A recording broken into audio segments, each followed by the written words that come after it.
और जो कोई रहमान की याद से आंखें बंद कर ले यानी तगाफुल करे, हम उस पर एक शैतान मुकर्रर कर देते हैं तो वो उसका साथी हो जाता है।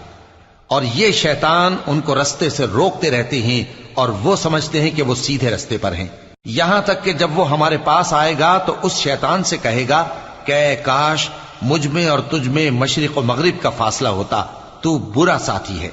और जब तुम जुल्म करते रहे तो आज तुम्हें यह बात फायदा नहीं दे सकती कि तुम सब अजाब में भी शरीक हो। तो क्या तुम बहरे को सुना सकते हो या अंधे को रास्ता दिखा सकते हो, और जो खुली गुमराही में हो उसे राह रास्त पर ला सकते हो? फिर ए पैगंबर, अगर हम तुमको वफात देकर उठा लें तो भी इन लोगों से तो हम इंतकाम लेकर रहेंगे, या तुम्हारी जिंदगी ही में तुम्हें वो अजाब दिखा देंगे जिसका हमने इनसे वादा किया है, क्योंकि हम इन पर काबू रखते हैं। बस तुम्हारी तरफ जो वही की गई है